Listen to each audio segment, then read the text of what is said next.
ওই সমস্ত নেতৃস্থানীয় ব্যক্তিবর্গের সন্তানরাও দেশে থাকে না, দেশে নাই তো।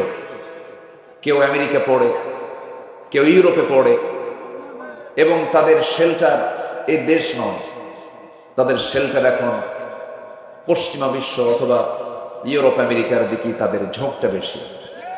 তারা এই দেশ থেকে, এটা একটা পুঁজির জায়গা, ব্যবসার জায়গা, এখান থেকে সব নিয়ে তারা অন্যত্র তাদের নিজের আখের গোছার জন্য তারা চেষ্টা চালিয়েছে 54 বছর। যুব সমাজ একটি বিশাল তারুণ্য তাদের বিবেক নাড়া দিয়েছিল, একটি সুন্দর গোছালো তেজোদ্দীপ্ত সাহসী পদক্ষেপ নিয়ে রাজপথ কাঁপিয়ে রক্ত ঝরিয়ে নতুন একটি বাংলাদেশ তার উপহার দিয়েছে। বলি আলহামদুলিল্লাহ। কিন্তু আমরা যে নতুন সূর্য দেখতে চাই, নতুন যে আমরা আলোটা দেখতে চাই, এই আলো আমরা পৃথিবীর কোনো ব্যক্তির তৈরি করা কোনো আলো আমরা দেখতে চাই না। এই আলো দেখতে চাই হলো কোরআনের আলো। কোরআনের আলোতে আলোকিত সমাজ, কোরআনের আলোতে আলোকিত সমাজ আমরা দেখতে চাই এবং গড়তে চাই। সেই কোরআনকে সামনে রেখে কিছু কথা আমি বলতে চাচ্ছি। আমাকে সময় দেওয়া যাবে তো? সবাইকে আমাকে সময় দেবেন? জোরে বলি ইনশাআল্লাহ। আমার এই 25-26 বছরে আলোচনার মাঝে আমার একটা স্বভাব হচ্ছে, আমি যখন কথা বলতে নেই, মঞ্চে যখন বসি, তখন মনে হয় কি জানেন, আল্লাহ তুমি আমার মুখ থেকে বেফাস একটা শব্দ তুমি বের করে দিও না। কিন্তু দুঃখজনক, হঠাৎ করে তো ভুল কিছু হতেও পারে, হয় কিনা বলো? জাতির স্বভাব কি জানেন? ওই ভুলটা আগে খুঁজে বের করে। 2 ঘন্টার বক্তৃতায় একজন আলোচকের সব কথাই কি ভুল হয়? 2-একটা স্লিপিং হয়তোবা তথ্য দিতে নিয়ে আদান প্রদানে কিছু ভুল থাকতেই পারে। আমি মিডিয়া কর্মী ভাইদের উদ্দেশ্য করে একটু বলতে চাই, তারা করে কি জানেন? এরা সবাই ভালো, আলহামদুলিল্লাহ।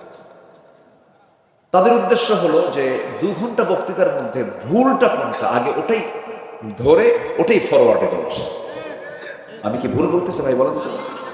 ঠিক না, এটা উচিত না। আপনি কি জানেন আল্লাহ সাত্তার, আল্লাহ গোপনকারী। আপনি কারো দোষ ত্রুটিকে আপনি আড়াল করবেন, আল্লাহ তাআলা আপনার দোষ ত্রুটিকে কিয়ামতের দিন আড়াল করবেন। এটা বিশাল বিষয়। মানে কারো কিছু পাইলে মনে হয় যে কি পাইছে একখান, কিন্তু না, এটা ইমানদারের বৈশিষ্ট্য নয়। ইমানদার পরচর্চা করবে না নিজের চর্চা করবে? বলেন, পরচর্চা না নিজের চর্চা? নিজকে নিয়ে ভাবে, আমি তো ভালো না, আমি তো আমার দিক থেকে ভালো না, আমি অন্যকে দেখবো কখন, এই চিন্তায় সে ব্যাকুল হয়ে থাকবে। সম্মানিত ভাইরা, এই জাতির পরিবর্তনের জন্য এই জাতির ভিতরে কিছু চারিত্রিক পরিবর্তন দরকার।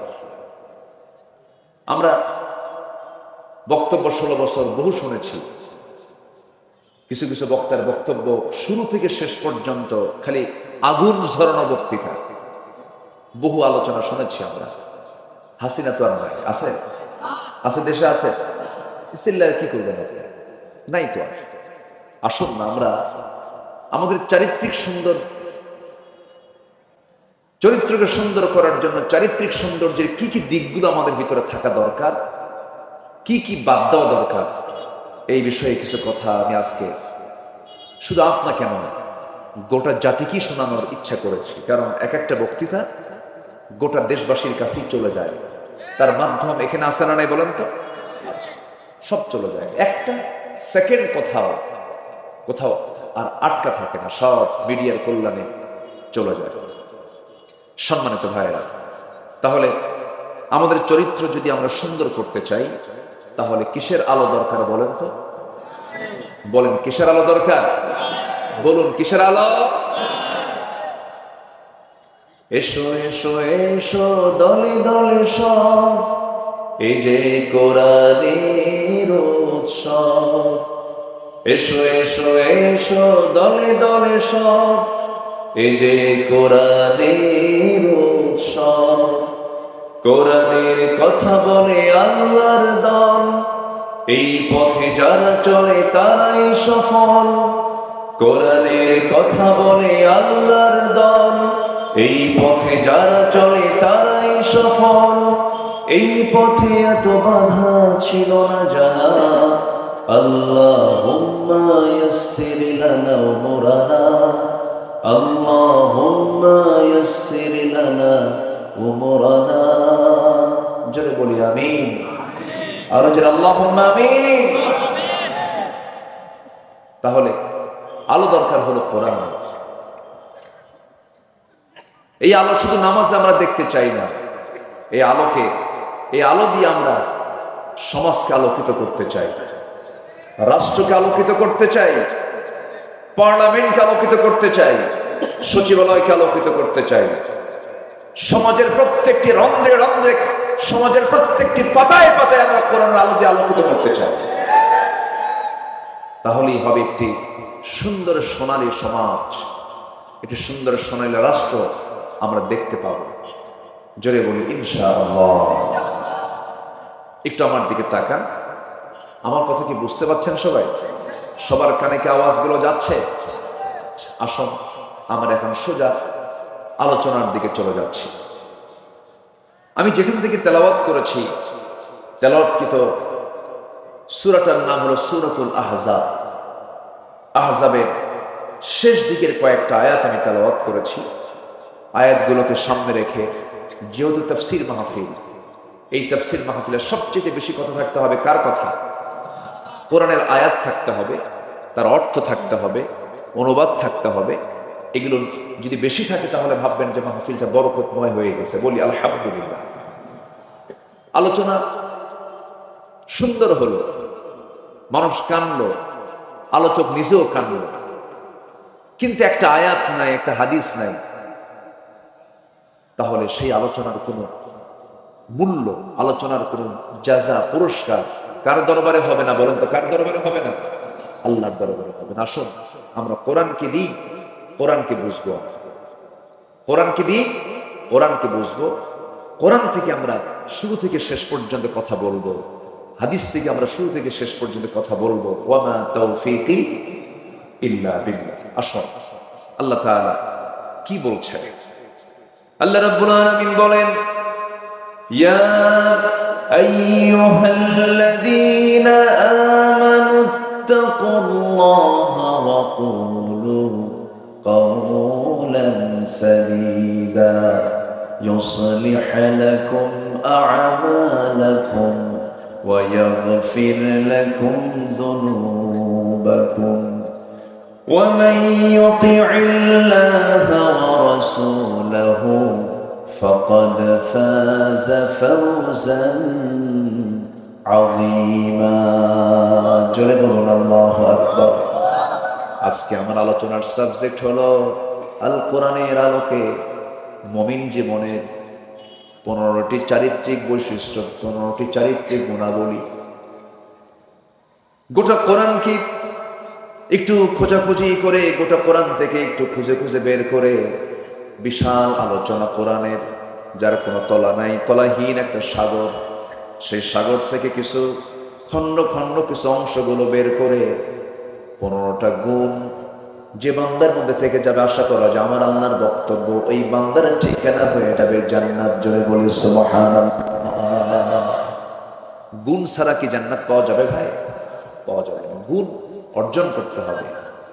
ইমানদার নরমাল কোনো বান্দা হবে না, ইমানদাররা হবে হলো স্পেশাল, ইমানদাররা হবে হচ্ছে ব্যক্তিত্ব সম্পন্ন, ইমানদাররা হবে হলো সমাজের মধ্যে অনন্য, সমাজের মধ্যে ভিন্ন একটি রূপ তাদের দেখা যাবে। তাদের কথা, তাদের আচরণ, তাদের নেচার, তাদের স্বভাব, তাদের লেনদেন, তাদের সবকিছু হবে সবার থেকে একরকম না ভিন্ন রকম? ভিন্ন রকম। যেরকম ইমানদাররা বেশি বেশি বিড়ি খাবে নাকি? কিছু কয় না। ইমানদাররা বেশি বেশি মিথ্যা কথা কবে, এটা কি বলেন তো? এটা কি কোনো ভালো আচরণ বলেন তো? ইমানদাররা এগুলো হতে পারে না। ইমানদারদের মধ্যে কি গুণগুলো থাকা দরকার? আমি বিভিন্ন জায়গা থেকে, বিভিন্ন আয়াত থেকে আমি 15টা গুণ কোরআন থেকে বের করে আমি এক জায়গায় করার চেষ্টা করেছি। আমাকে সময় দিচ্ছেন তো নাকি ইনশাআল্লাহ? আসুন আমরা ধীরে ধীরে সেই গুণগুলো খুঁজে খুঁজে বের করি।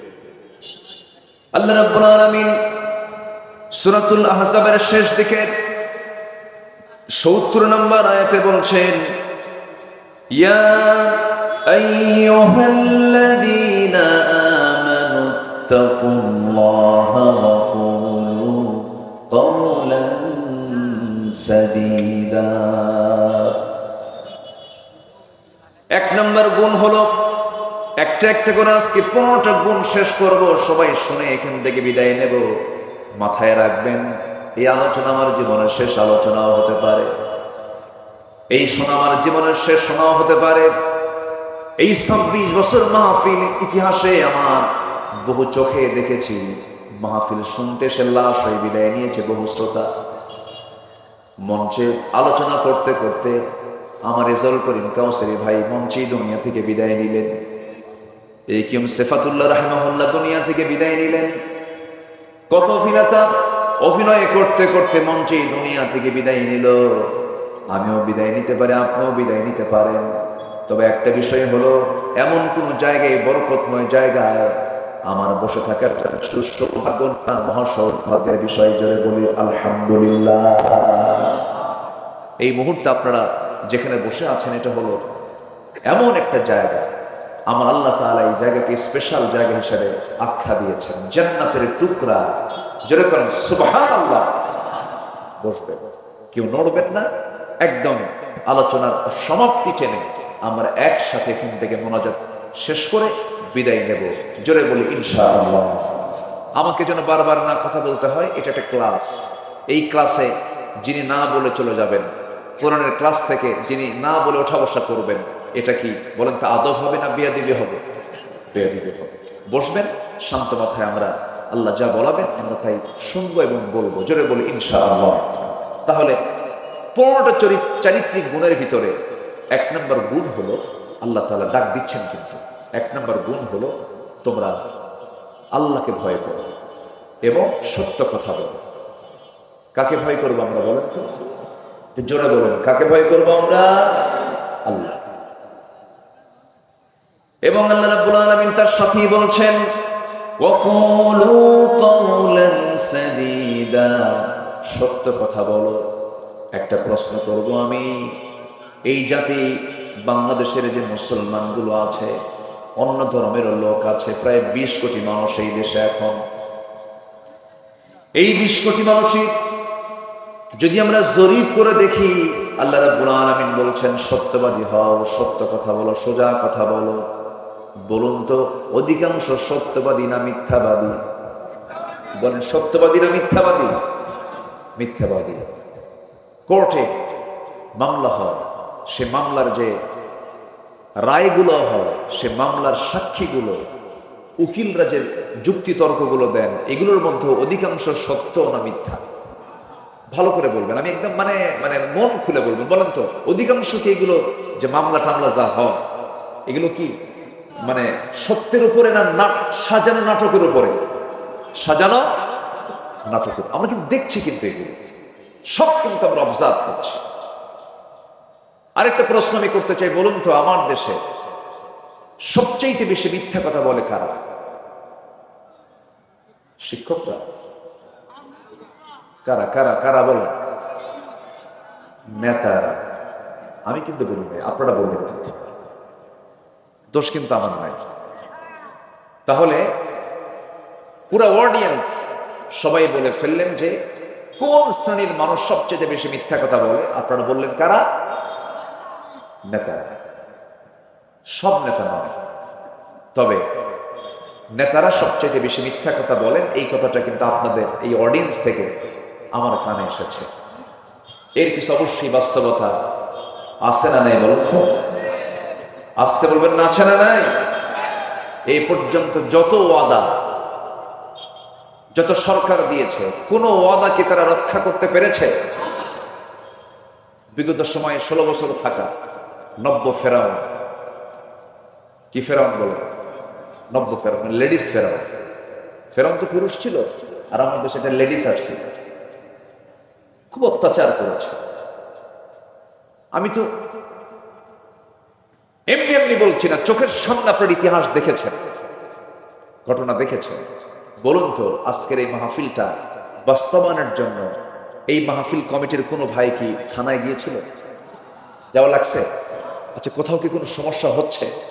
আচ্ছা বলুন তো, এই 1 বছর, প্রায় 16 মাস, এই 16 মাসে বাংলাদেশের কোন জায়গায় কোথাও কি আপনারা জঙ্গির কোন আস্তানা, জঙ্গির কোন কারখানা, জঙ্গির কোন নাটক, অভিযান, জঙ্গি অভিযান কোথাও কি দেখেছেন, শুনেছেন? তাহলে এই জঙ্গি নাটক এই 1 বছর আমরা দেখলাম। কেন দেখলাম না? এই নাটকের যিনি মূল নাট্যকার, তিনি এখন দিল্লি গিয়ে বসে আছেন, ঠিক কিনা? কোথায় বসে আছে? কার বাড়ি? মামু বাড়ি। আল্লামা সাইদিকে কে না ভালোবাসেন? 25 বছর আগে কি সুন্দর তার ভবিষ্যৎবাণী, ভবিষ্যৎ কথা। গাছের গোড়ায় নাড়া দেব, সোজা মামু বাড়ি দিল্লি গিয়ে পড়ব। লন্ডনে পড়েনি, বার্লিনে পড়েনি, আমেরিকায় পড়েনি, ইউরোপের কোন দেশে পড়েনি, পাশে ইসলামাবাদেও পড়ে নাই, শ্রীলঙ্কাও পড়ে নাই, ভুটান পড়ে নাই, নেপাল পড়ে নাই, সোজা মামুবাড়ি দিল্লি। 25 বছর আগের কথা কিন্তু উনি বলেছিলেন, 25 বছর আগে বাংলাদেশে এমন একটি সময় আসবে, পালানোর জন্য একটা ইঁদুরের গর্ত পর্যন্ত খুঁজে পাবো না। পায় নাই। কলার পাতায় বসেছিল মানিক মিয়া, জানেন না আপনারা? বিচারপতি মানিক। সম্মানিত বন্ধুগণ, এই মহান ব্যক্তিদেরকে যে পরিমাণ প্রচার করা হয়েছে, আল্লামা সাইদিকে চেয়ারে বসে রাখা হয়েছে, একটানা 3 দিন ঘুমাতে দেওয়া হয়নি, চেয়ারে বসে রাখছে একটানা 3 দিন 3 রাত। হিন্দু অফিসার দিয়ে, মানে সব হিন্দু ভাই তো খারাপ না, অন্য ধর্মের, ইসলাম বিরোধী, ইসলামকে সহ্যই করতে পারে না এমন কিছু অফিসার দিয়ে তাকে থাপ্পড় পর্যন্ত মারা হয়েছে। সেন্সলেস হয়ে জমিনে পড়ে গেছে। এই দৃশ্য সহ্য করতে না পেরে, এই চিত্র সহ্য করতে না পেরে আল্লামা সাইদ রাহিমাহুল্লাহর কলিজার টুকরা বুলবুল সাইদি হার্ট স্ট্রোক করে 2012-13 সালের দিকে দুনিয়া থেকে বিদায় নিয়েছে। তার মা সন্তানের চিন্তায় শোকে শোকাহত হয়ে তিনিও দুনিয়া থেকে বিদায় নিয়েছেন। এই যে একটা পরিবারকে তিলে তিলে যে জুলুমগুলো করা হলো, আল্লাহ কি নাই? আল্লাহ কি নাই? আল্লাহ কি শোনেন না? আল্লাহ কি দেখেন না? আমি আব্দুল্লাহ আমিন 2018 সালে মাহফিল শেষ করে বিছানায় চলে গেছি বিশ্রাম নেব। হঠাৎ করে পুলিশ অ্যাটাক করে আমাকে ধরে নিয়ে চলে গেল। ওসি মহোদয় আমার দিকে আর তাকাতে পারছেন না, লজ্জায় তাকায় না, মাথা নিচু করে আছে। বললাম, আপনারা আমাকে ধরে নিয়ে আসলেন কেন? হুজুর মাফ করে দেন। বললাম, মাফ করবো মানে? আপনি আমারে ধরলেন, মাফ চাচ্ছেন কেন? হুজুর উপায় নাই, চাকরি বাঁচান তো ফরজ, বউ বাচ্চা আছে। আমি বললাম, ইমান বাঁচান তো নফল। আমারে ধরে নিয়ে বললো, হুজুর আপনি একটু চলে যান, সামনে নির্বাচন, একটু জেলখানে কয়েকদিন থাকেন, নির্বাচন হলেই আপনি বের হয়ে আসবেন। দেখছেন কথার সাইজ গুলো দেখ। এরপরে আরো কিছু মামলা ঢুকায় দিয়া আমারে জেল হাজতে পাঠায় দিল। দোষ তো কিছুই করি নাই, আমি জানিও না আমার দোষটা কি, আমি আজ পর্যন্ত জানি না আমার দোষটা কি। আমাকে ধরে নিয়ে চলে গেল, জেলখানায় ঢুকায় দিল। জেলখানার গেট দিয়ে ভিতরে ঢুকিয়ে দেখে এক মুরব্বী, আশীর্ধ বয়স এক চাচা আমাকে দেখে লম্বা একখান সালাম দিয়ে বলে, হুজুর আপনি জেলখানায় ঢুকছেন? খুব খুশি হলাম। তো বললাম, জেলখানায় ঢুকলে কেউ খুশি হয়? চাচা বলে, হুজুর কতদিন মাহফিলে শুনেছি আপনার ওয়াজ, দূর থেকে দেখি শুনি, এত চেষ্টা করছে আপনার সঙ্গে মোসাফা করবো, একটু কথা বলবো, পারি নাই। আল্লাহ কি সুন্দর মিলাই দিয়েছে, সামনে ধরা পড়ছেন, দোয়া করি জেলখানায় থাকে। আমি চাচাকে বললাম, চাচা আপনার জেলখানায় আসার হিস্টোরি কি, কারণ কি, কি চুরি করে আসছেন? বাবা বিস্ফোরক বিস্ফোরক বিস্ফোরক মামলা দিছে। আমারে বলে, হুজুর একটু বলেন তো বিস্ফোরক খায় না কি করে? সে জানেও না বিস্ফোরক শব্দটার ব্যাখ্যা কি। এই হলো 16 বছরের অবর্ণনীয় অমানবিক নির্যাতন নিপীড়নের চিত্র। আমরা সুন্দর একটি পরিবর্তন পেয়েছি, একটা পরিবর্তন, একটা আলাদা একটা পথ এসেছে। এখন সামনের দিনকে আমরা আলোকিত করতে চাই। পৃথিবীর তৈরি করা লোকের কোনো তন্ত্র মন্ত্রের আলো দিয়ে নয়, আমরা আল্লাহর পাঠানো নাজিল করা কিতাব কোরআনের আলোতে, আমরা কোরআনের আলোকে আমরা সমাজকে, রাষ্ট্রকে আমরা আলোকিত করতে চাই। তাহলেই বিজয় দিবেন, তাহলেই সমাজে আমরা শান্তি পাবো, আখিরাতে আমরা নাজাত পাবো। জোরে বলি ইনশাআল্লাহ। তাহলে যারা মিথ্যা কথা বলে তাদের সঙ্গে আমাদের কোনো সম্পর্ক থাকতে পারে? আমাদের সম্পর্ক থাকবে হলো মিথ্যাবাদীর সাথে না সত্যবাদীর সাথে? ওকুনু মা'আস সাদিকিন, তোমরা সত্যবাদীদের সাথী হয়ে যাও, মিথ্যার সঙ্গে তোমরা সম্পর্ক রেখো। আমার বন্ধুগণ, একটু কান লাগাবেন, মনোযোগ দিয়ে কথাগুলো শুনবেন। 1 নম্বর গুণ হলো সততা। এই সততা যদি আপনার মধ্যে থেকে যায়, আপনার সন্তানগুলো ভালো হবে, আপনার পরিবার ভালো হবে, আপনার সমাজ ভালো হয়ে যাবে, রাষ্ট্র ভালো হয়ে যাবে। এই জাতিকে ভালো করার জন্য, এই জাতির জন্য 1 নম্বরে যে চারিত্রিক গুণ তৈরি করা দরকার, তার নাম হলো সততা, সত্যবাদিতা। মিথ্যা কথা বলা যাবে না। আমি একটা প্রশ্ন করব আপনাকে, বলুন তো, এই পৃথিবীতে একজন মানুষ যার জীবনে কৌতুক করে একটা মিথ্যা কথা তার মুখ থেকে কোনোদিন বের হয় না, তার নামটা কি বলুন? মুহাম্মদুর রাসূলুল্লাহ সাল্লাল্লাহু আলাইহি সাল্লাম। কোনদিন একটা মিথ্যা কথা তার মুখ থেকে ফসকেও বের হয় নাই। কি সতর্ক নিয়ে তিনি কথা বলেছেন, কি সজাগ থেকেছেন কথা বলতে নিয়ে। কৌতুক করে একটা মিথ্যা কথা তার মুখ থেকে বের হলো না। কোনোদিন আওয়াজ দিয়ে কোনোদিন হাসি দেন নাই, হেসেছেন, তার মুখটা হাস্যোজ্জ্বল ছিল, কিন্তু আওয়াজ দিয়ে কখনো হাসেন নাই। পেটে ক্ষুধা ছিল তার, কিন্তু কোনোদিন পেটে ক্ষুধার কোনো সিমটম মুখে তিনি প্রকাশ করেন নাই। ক্ষুধার্ত অবস্থা তিনি ছিলেন, কিন্তু মুখে দেখে তার টের পাওয়া যেত না। মাসের পর মাস চলে যেত, বাড়ির চুলাতে আগুন জ্বলতো না, কিন্তু আমার নবীজি কখনো একটা বারের জন্য কখনো মনক্ষুণ্ণ হতেন না। রাতের বেলায় সে বলতেন, আয়েশা দেখো তো কোনো খাবার আছে নাকি। নিজ হাতে গনিমতের মালগুলো বন্টন করেছেন, শূন্য হাতে ফিরেছেন বাড়িতে। শুধু সামান্য কিছু পানি পান করে রোজার নিয়ত করে পরের দিন রোজার নিয়ত করেছেন। এত কষ্ট করেছেন, কিন্তু প্রকাশ করতে দেন নাই তিনি কষ্টের মধ্যে আছেন। আমার বন্ধুগণ, আমার নবীজির সবচেয়ে বড় গুণ হলো সততা। কাফেররাও তাকে পছন্দ করত, মুশরিকরাও তাকে পছন্দ করত। মুহাম্মদ যেটাই বলুক না কেন, মুহাম্মদ সত্যবাদী, আল আমিন এই খেতাবটা দিয়েছিল কুরাইশরা, as-সাদিক এই খেতাবটা দিয়েছিল কুরাইশরা। এবং কুরাইশরা, ওই সমস্ত কাটা কাফেররা নবুয়তের আগে আমার নবীর হাতকে ব্যাংক মনে করে অনেক সোনা দানার সম্পদ তার হাতে গচ্ছিত রাখত। সুবহানাল্লাহ। আমরা সেই নবীর উম্মত হয়ে আমরা কি মিথ্যা কথাগুলো বলি। আমরা উঠতে বসতে মিথ্যা কথা বলি। ভাই এই কাপড়টার দাম কত? এই গেঞ্জিটা কি দেওয়া যাবে? কত দাম? এত দাম। এত দেব? ভাই কেনাই নাই। আছে কি? আছে আছে, এগুলো বলার লোক আছে? শুধু মিথ্যা কথা বলে। মিথ্যা দিয়ে আজকে সমাজ, ব্যবসা, প্রতিষ্ঠান সবগুলো আজকে মিথ্যার সাগরে হাবুডুবু খেতেছে। বরকত পাবেন কেমনে? একজন বড় পীরের নাম এখন মনে হয়ে গেল, যিনি আসল পীরদের পীর ছিলেন, বড় আল্লাহওয়ালা ছিলেন।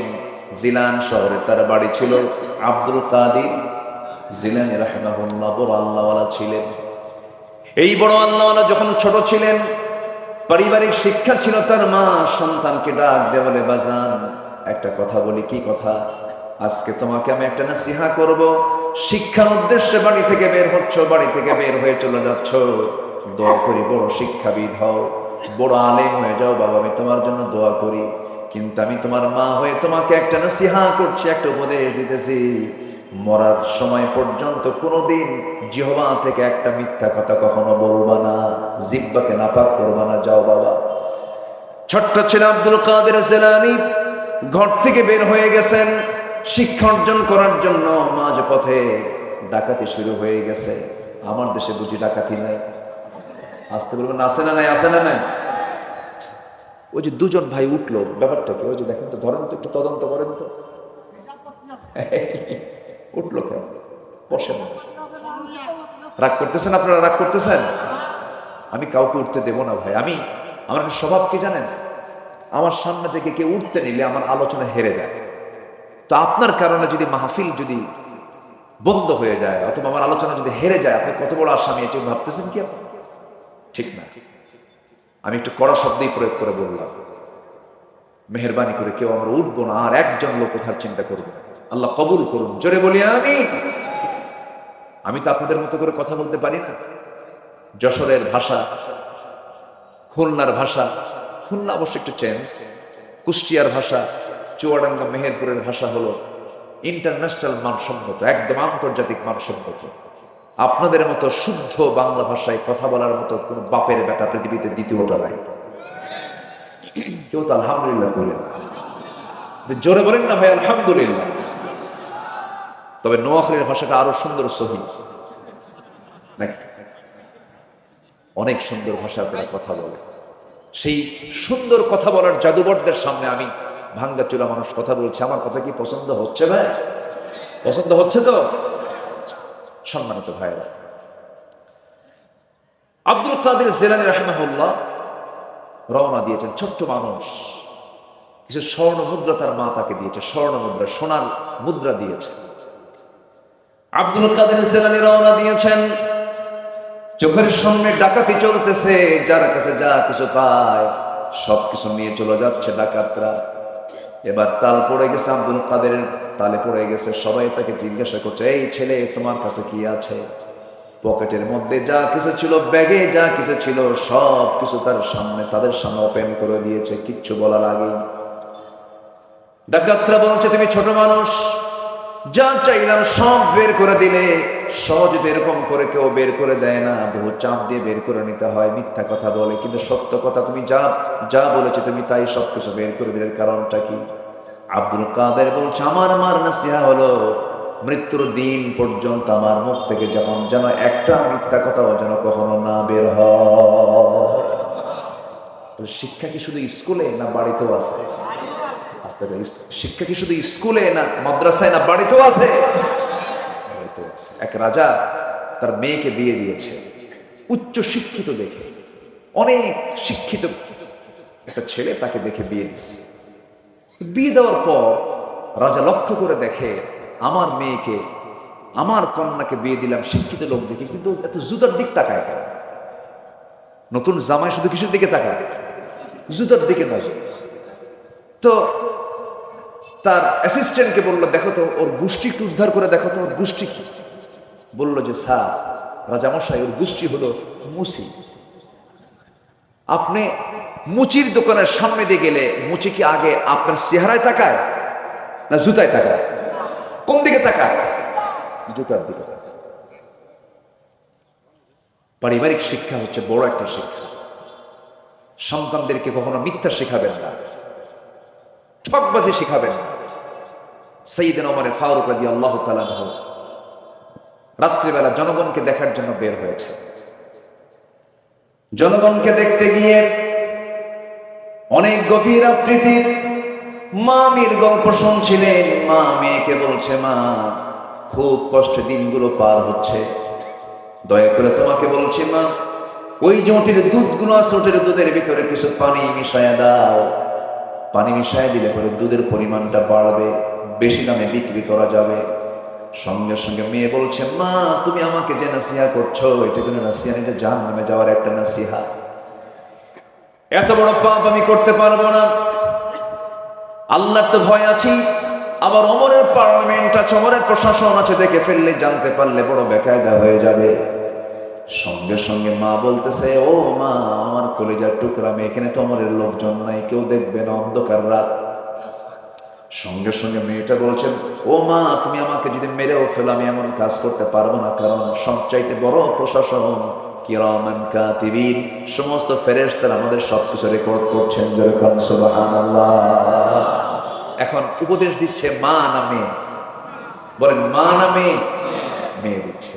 কেউ না কেউ দিতেই হবে, ভুলতে হবে। আমার বন্ধুগণ, এই দুইটি কথা, মার কথা মেয়ের কথা, দুজনের কথা শুনে আব্দুল কাদের জিলানী বাড়িতে চলে গেলেন। স্ত্রীকে ডাক দিয়ে বলছেন, স্ত্রী আমার, আমার ছেলের জন্য বহুদিন যাবত মেয়ে খুঁজতেছিলাম, ভালো মেয়ে পাবো কোথায়? ভালো মেয়ের সন্ধান পেয়ে গেছে রাতের বেলা। বউ বলছে, রাতের বেলা কার বাড়িতে গেলেন? যাওয়া লাগে নাই। ঘরের দেওয়ালে কান পেতে, দেওয়াল ঘেসে ঘেসে দাঁড়িয়ে থেকে কান পেতে পেতে মা মেয়ের গল্প শুনলাম। মেয়েকেও দেখি নাই, মেয়ের বংশ দেখলাম না, মেয়ের অবস্থাও দেখলাম না, বাপমার অবস্থাও দেখলাম না। যে মেয়ের মুখ থেকে প্রকাশ পেয়ে যায়, সবচেয়ে বড় সাক্ষী হলো আমার আল্লাহ রাব্বুল আলামিন। সে আল্লাহকে সাক্ষী রেখে কোনো ভুল করা যাবে না। অবশ্যই তুমি কালকে সকালে চলে যাবে, ওই দুধ বিক্রেতার মেয়ের সঙ্গে আমার ছেলের বিয়ে হয়ে যাবে। জোরে কোন সুবহানাল্লাহ। সবকিছুই হলো সততা। সব কি বলেন তো? সততা। সততা নিয়ে চলবো আমরা, মিথ্যার ধারে পাশে আমরা যাব না। সবাই রাজি আছেন তো ইনশাআল্লাহ? আব্দুল কাদের জিলানী বলে ফেললেন, আমার কাছে স্বর্ণ মুদ্রাগুলো আছে, এই যে দেখো। ডাকাত ছোট্ট বাচ্চার চেহারার দিকে তাকায় বলতেছে, সন্তান রে, আমার বাড়িতেও সন্তান আছে রে, আমার পরিবারও ছেলে মেয়ে আছে। তোর উত্তম কথা, তোর উত্তম আচরণ, তোর মার নসিহা আমাদের দিলের মধ্যে পরিবর্তন আনতে বাধ্য করলো। ডাকাতির পথ ছেড়ে দিলাম, তোর পথ আমরা ধরলাম। জোরে বল সুবহানাল্লাহ। ভাইরে, একটা জাতি যদি সত্যবাদী হয়, সে জাতির ডেভেলপমেন্ট অন্য ধরনের। আমরা সত্যবাদী হব। আল্লাহ তাআলা এখন সত্যবাদী হলে কি হবে তার ফলাফল দিচ্ছেন। পরামর্শগুলো আমার কার নিচ্ছি বলেন? আল্লাহ। আল্লাহ রাব্বুল আলামিন সূরাতুল আহজাবের পরের আয়াতে বলছেন, আয়াত যদিও শেষ কিন্তু কথা শেষ হয় নাই। সাদীদাইন ইউসলিহ লাকুম, যারা আলেম উলামা আছেন, আল্লাহ রাব্বুল আলামিন বলেন, ওয়াকুলু কাওলান সাদীদান ইউসলিহ লাকুম আ'মালাকুম ওয়া ইয়াগফির লাকুম যুনুবাকুম ওয়া মান ইউতি'ইল্লাহা ওয়া রাসূলাহু ফাকাদ ফাযা ফাওজান আযীমা। জোরে বলুন আল্লাহু আকবার। সততা নিয়ে যদি চলতে পারো, সততা নিয়ে যদি তোমার জীবনটাকে সাজাতে পারো, তাহলে আমি আল্লাহ রাব্বুল আলামিন তোমার জীবনে যত আমল তুমি করেছো, সে আমলের মধ্যে যদি কোনো ভুল হয়ে থাকে, সমস্ত আমলগুলোকে আমি, ভুলগুলোকে আমি সংশোধন করে তোমার তামাম জিন্দেগীর সমস্ত গুনাহগুলো আমি আল্লাহ রাব্বুল আলামিন মাফ করে দেব। তাহলে গুণের কথাও আল্লাহ বললেন, আবার ওই গুণ অর্জন করলে কি বান্দাকে আল্লাহ পুরস্কার দিবেন তার কথাও সঙ্গে সঙ্গে কে জানায় দিলেন? আল্লাহ জানায় দিলেন। তাহলে গুনাহ মাফ হয়ে যাবে কোন কাজ করলে? বলেন বলেন বলেন। সত্য কথা বললে। কোন কাজ করলে পরে আল্লাহ রাব্বুল আলামিন আমাদের ভুল আমলগুলো ঠিক করে দিবেন? বলেন কোন কাজ করলে পরে? বলেন সত্য কথা বললে পরে। তাহলে এক নাম্বার পয়েন্ট আমরা মোটামুটি হজম করে ফেললাম, সেটা হলো জীবনে এই জিহবা দিয়ে কখনো একটাবারের জন্য আমরা মিথ্যা কথা বলবো না। কেউ ইনশাল্লাহ বলেন নাকি? আরো জোরে, আরো জোরে, আরো জোরে। এক সাহাবী নবীর কাছে এসে বলছেন, ইয়া রাসূলুল্লাহ, আমাকে একটা আমল দেন। রাসূল বলেন, মিথ্যা কথা বলবো না, যাও। তাহলে ওয়াস রাসূল কয়টা করেছেন বলেন তো? বলেন কয়টা? এক সাহাবী এসে বলছেন, হুজুর আপনি আমাকে একটা আমল, আমাকে কিছু ওয়াস, আমাকে কিছু আমল দেন, আমাকে কিছু নসিহা করুন। রাসূল বলেন, তুমি একটা আমল করবা, কি? মিথ্যা কথা বলবো না, যাও। ওয়াস শেষ। মানুষ ভালো হওয়ার জন্য 2 ঘন্টা ওয়াজ লাগে? 2 ঘন্টা ওয়াজ লাগে না। এই যে একটা পয়েন্ট বললাম, এটা শুধু যদি আপনি ফলো করেন, আল্লাহর কসম, যে জিহ্বায় মিথ্যা নাই ওই জিহ্বা জাহান্নামে যাবে না, যাবে না, যাবে না, যাবে না, যাবে না। ওই জিহ্বাকে আল্লাহ জাহান্নামে ফেলবেন না, কখনোই না। আমার আপনার দোয়া 100% কবুল হবে যখন আপনার জিহ্বা গড়ে উঠবে সত্য কথা দিয়া। আপনি যা বলবেন তাই কবুল হবে, শর্ত হলো ওই জবানে কোনোদিন মিথ্যা কথা আনা যাবে।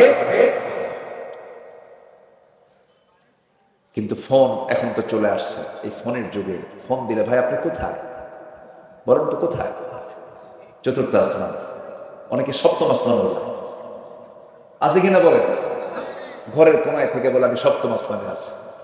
এই মিথ্যাগুলো আমরা অহরহ অবলীলায় বলে ফেলছি, যেন একটা যোগ্যতায় পরিণত হয়ে গেছে মিথ্যা কথা বলা। মিথ্যা বলা কোনো যোগ্যতা নয়, মিথ্যা মানে হলো জাহান্নামের দরজার কাছে গিয়ে দাঁড়িয়ে থাকে, ঠিক কিনা বলেন? মিথ্যা আল কিযবু উম্মুল খাতিআত, মিথ্যা হলো সকল পাপের মা। সকল পাপের মা কি?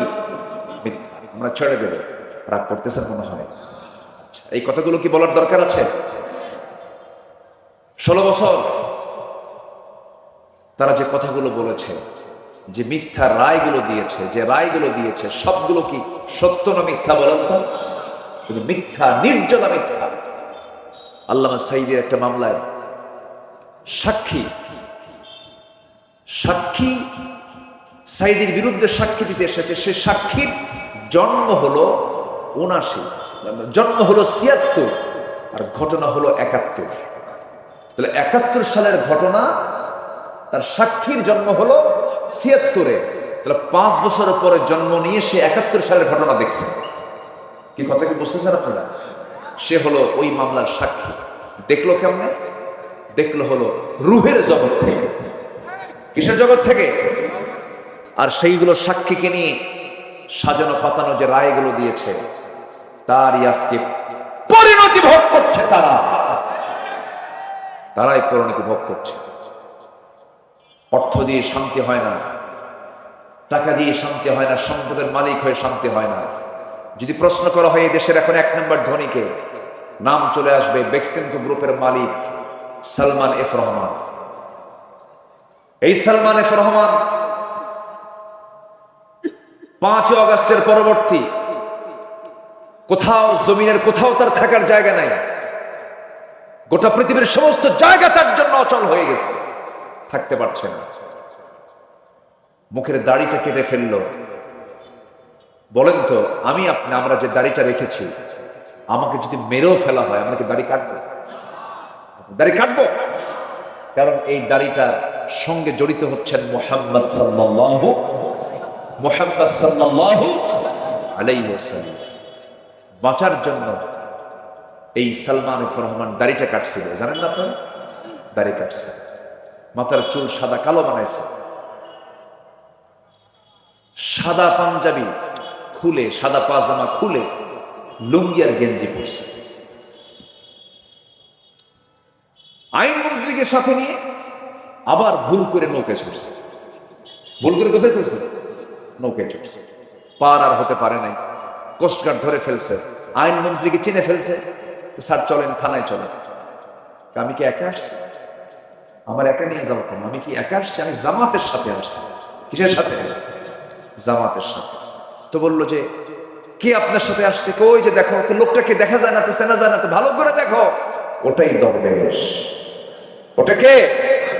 দরবেশ। যারা আলেমদেরকে বেইজ্জত করতে চেয়েছিল, সত্যপন্থীদেরকে যারা লাঞ্ছিত করতে চেয়েছিল, আল্লাহ ওদেরকে উলঙ্গ করে তাদের সামনে তাদেরকে লাঞ্ছিত করে ছেড়েছে।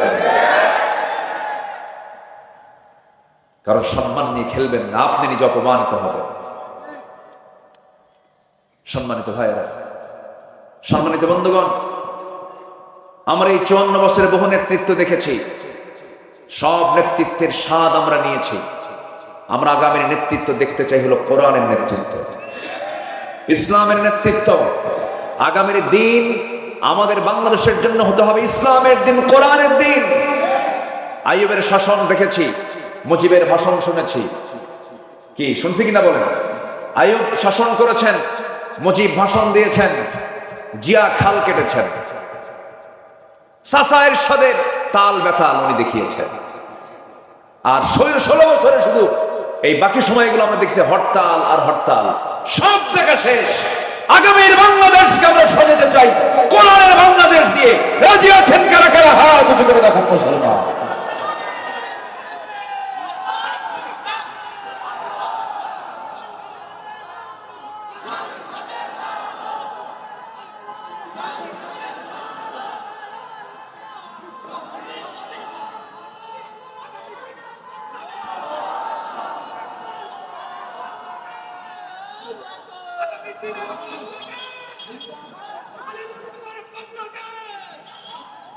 আল্লাহ কবুল করুন, জোরে বলি আমিন। কয়টা গুণের কথা বলেছি আমি? কয়টা গুণের আলোচনা হবে আজকে বলেন তো? 15টা। চলছে কয় নাম্বার বলেন? কয় নাম্বার চলে? আরো আছে কয়টা বলেন? 1 নাম্বার বলতে যদি এত সময় লাগে, 14টা শুনবেন কখন? একজন বলে দিয়েছেন সারা রাত। রাজি আছেন আপনারা? সবাই রাজি আছেন? ম্যাক্সিমাম রাজি আছেন। তবে ফজর নামাজ না পড়লেও চলবে। মানে মাথায় টুপি আছে কিন্তু পরনের লুঙ্গি নাই, তা তো হবে না। নামাজ তো পড়তে হবে। আসতেছি, আমরা লাইনে আসতেছি। মিথ্যুক নামাজি হওয়া যাবে না, সত্যবাদী নামাজি হতে হবে। ঠিক কিনা বলেন? আমার দেশে মিথ্যুক নামাজি আছে না নাই?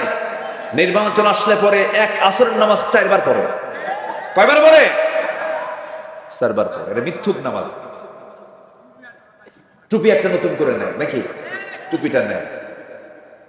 ওগুলো বাদ, ওগুলো মিথ্যুক, ওগুলো প্রতারক, ওগুলো ধান্দাবাজ, সন্ত্রাসী, চাঁদাবাজ। ঠিক কিনা? আমরা সততা নিয়ে চলতে চাই। জোরে বলি ইনশাআল্লাহ। কষ্ট পাচ্ছেন নাকি আপনারা? ধমক টমক দিলে মনে রাগ করেন নাকি? কিন্তু হক কথা তো একটু ধমক দিতেই হবে। আমি আপনাকে ধমক দিচ্ছি না, বাতিলকে ধমক দিচ্ছি আমি। সম্মানিত ভাইয়েরা, নাম্বার 2 হচ্ছে ইমানদারদের, মুমিন বান্দাদের চারিত্রিক গুণাবলীর 2 নাম্বার হচ্ছে আমানতদারিতা। আমানত ঠিক রাখতে হবে। কি ঠিক রাখতে হবে বলেন তো? স্বামীর কাছে স্ত্রী কি? দেখেন আস্তে আস্তে কর, আরো জোরে। আচ্ছা, স্বামীর কাছেই শুধু একমাত্র স্ত্রী কি? আমানত। তাহলে স্বামীর দায়িত্ব হলো সেই বউকে হুন্ডার পিছনে উঠে গোটা যশোর দেখানো নাকি? এটা কি আমানত না খেয়ানত? এরকম খেয়ানত মার্কা স্বামী আছে? আসতে বলবেন না, আছে না নাই? হুন্ডার নাম হচ্ছে R15। হুন্ডার নাম কি? R1 নাকি কয়? R15। সে হুন্ডার ড্রাইভিং সিট হলো আন্ডারগ্রাউন্ড, একদম নিস্তলা, ওরা দেখাই যায় না। আর প্যাসেঞ্জার সিট হলো 3 তলায়, একদম সব দেখা যায়। তো আন্ডারগ্রাউন্ড সিটে স্বামী ড্রাইভিং সিটে বসলো, আর বউকে বললো তুমি 3 তলায় বসো। বোরকা নাই, চুলটা ছেড়ে দেওয়া, ঠোঁটটা আঁকানো, ঠোঁটটা লাল লিপস্টিক দিয়ে আঁকানো, চোখ মুখে আশকারা মাস্কারা, হাই হিল, এগুলো পরে একটি গরম সেন্ট লাগায়া যেন আশপাশ যেন সাইক্লোন হয়ে যায়। হুন্ডায় চড়ালো। হুন্ডার যদি আওয়াজ না হয় তাহলে তো কারো নজর পড়বে না। হুন্ডার পাইপ যেদিক দিয়ে ধোঁয়া বের হয় ওটাকে কি বলে?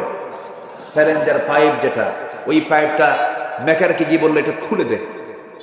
খোলার পরে আওয়াজটা কি শুধু আওয়াজ না মহা আওয়াজ? একটা বড় আওয়াজ, বিকট ভটভট একটা আওয়াজ হয়।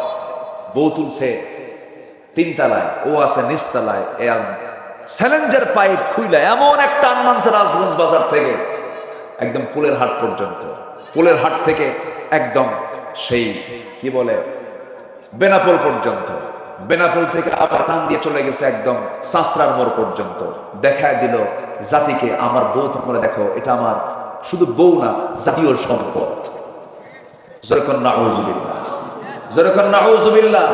এরকম চরিত্রহীন লম্পট স্বামী আছে না ভাই? এগুলো বাদ দাও।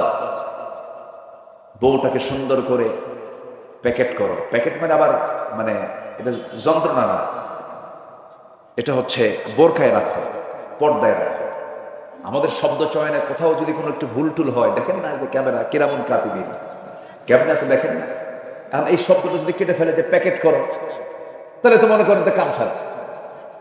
তো এই পর্দা ছাড়া নারীর সম্মান, মর্যাদা, সম্ভ্রম কখনো অন্য কোনো পথে রক্ষা হতে পারে?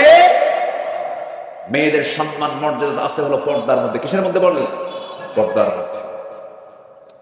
মুক্তা থাকে কিসের পেটে বলেন তো? মুক্তা থাকে কিসের পেটে? ঝিনুক থাকে কোথায়? সাগরের উপরে না সাগরের তলে? সাগরের তলে। যত দামি দামি সম্পদ দেখবেন সব পর্দা, সব পর্দার মধ্যে থাকে, কোনো কিছুই পর্দার বাইরে নয়। ভাইরা, ডাবের পানি আর পুকুরের পানি, কোন পানি খাবেন বলেন? বলেন বলেন বলেন, কোন পানি? ডাবের পানিতে মুখ দেয় কয়জন? বলেন কয়জন? আর পুকুরের পানিতে গরু যায়, কুত্তা যায়, সবাই। আপনার বউটাকে আপনি ডাবের পানি বানান, শুধু আপনি মুখ দিবেন, আপনি নজর দিবেন, পৃথিবীর কোন পুরুষের নজর তাকে স্পর্শ করবে না। নিজের চরিত্রকে সুন্দর রাখো, শুধু নিজের বউয়ের দিকে তাকান, দেখবেন আপনার স্ত্রী হয়ে গেছে গোটা পৃথিবীর শ্রেষ্ঠ নারী। আর যদি সব দিকে নজর দেন, কুত্তার মুখ কি এক জায়গায় না সব জায়গায়? বলেন তো, এক জায়গায় না সব জায়গায়? সব জায়গায়। কুকুরের মতো যদি হন, তখন আপনি শান্তি পাবেন না, স্বস্তি পাবেন না। একদিকে তাকান আপনি। এক যুবক বিয়ে করছে, 3 দিন পর মন খারাপ। এই তোমার মন খারাপ কেন? নতুন বউ ঘরে, তোমার নতুন মন খারাপ কেন? সুমনের বউ দেখতে এত সুন্দর। দেখছেন নজর গেছে সুমনের বউ। তাহলে অন্যের বউয়ের দিকে নজরে গেলে কি নিজের বউ সুন্দর হয়? সুন্দর হয়। আপনি যদি নিজে প্রশান্তি পেতে চান, ইসলামকে মেনে চলতে হবে, চোখটাকে কন্ট্রোল করতে হবে, আমানতকে রক্ষা করতে হবে, চোখের আমানতদারিতে রাখতে হবে। দেখবেন দুনিয়াটা আপনার জান্নাতের টুকরা হয়ে গেছে। আমানতদারিতা এক জায়গায় না সব জায়গায়? আসতে বলে, এক জায়গায় না সব জায়গায়? সব জায়গায়। আমানতদারিতা রক্ষা করতে হবে। আল্লাহ রাব্বুল আলামিন বলেন, ইন্নাল্লাহা ইয়া'মুরুকুম আন তু'আদ্দুল আমানাতি ইলা আহলিহা ওয়া ইযা হাকামতুম বাইনান নাসি আন তাহকুমু বিল আদল ইন্নাল্লাহা নি'মা ইয়া'iদুকুম বিহি। আল্লাহ রাব্বুল আলামিন তোমাদেরকে আমানতকে পূরণ করার জন্য দায়িত্ব দিয়েছেন। আমানতের খেয়ানত করা যাবে না। ইমানদারদের যত গুণ আছে, এর মধ্যে শ্রেষ্ঠ গুণ হলো ওয়াল্লাযীনা হুম লিআমানাতিহিম ওয়া আহদিহিম রাউন ওয়াল্লাযীনা হুম আলা সালাওয়াতিহিম ইউহাফিযুন উলাইকা হুমুল ওয়ারিসুন الذين يرثون الفردوس هم فيها خالدون جل الله أكبر। ইমানদার তো তারাই যারা আমানতকে রক্ষা করবে, আমানতের খেয়ানত করবে না, ওয়াদা করবে, ওয়াদা ভঙ্গ করবে না, নামাজের ব্যাপারে যত্নশীল হবে। ওই সমস্ত বান্দার ব্যাপারে আল্লাহ রাব্বুল আলামিন বলছেন, আমি আল্লাহ রাব্বুল আলামিন তাকে নিজ হাতে তাকে জান্নাতুল ফেরদাউসের মালিক বানায় দেব। জোরে বলি সুবহানাল্লাহ। আমানতদারিতা কি? রাষ্ট্র যিনি পরিচালনা করেন, রাষ্ট্র তার কাছে একটা বড় আমানত। যিনি অন্যের জায়গায় চাকরি করেন, ব্যবসা তার কাছে একটা আমানত। মালিকের অধীনে চাকরি করছেন, এটা তার জন্য বড় একটা আমানত। প্রত্যেকটা জায়গায় এমন আমানত রক্ষা করে চলতে হবে।